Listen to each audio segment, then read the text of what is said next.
It's the story of a journalist named Gary Webb, a man who dared to uncover a dark secret that shook the foundations of American intelligence.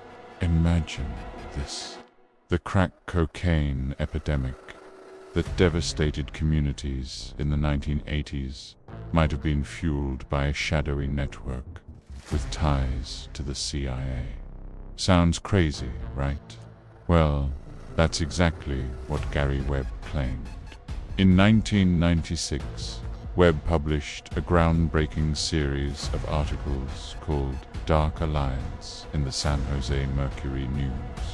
He connected the dots between Nicaraguan Contra rebels, backed by the CIA, and the flood of crack cocaine hitting the streets of Los Angeles.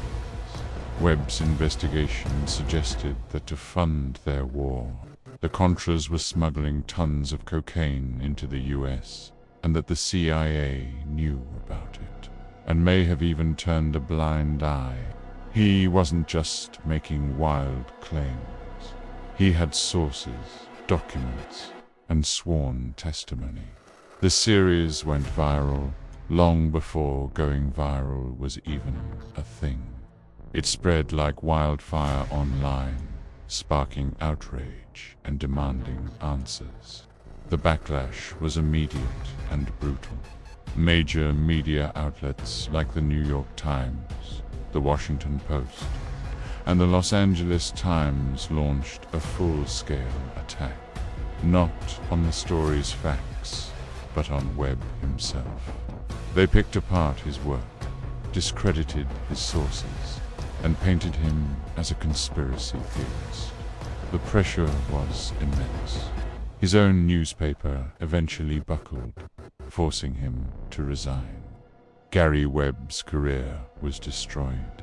He went from being a celebrated investigative reporter to an outcast. Tragically, in 2004, Gary Webb was found dead. The official ruling was suicide, but the circumstances have always been controversial among his supporters. Here's the kicker, though. Years later, after the dust had settled, even the CIA's own internal reports admitted that they had worked with individuals involved in drug trafficking. They didn't go as far as Webb's claims, but they confirmed that the agency's hands weren't entirely clean.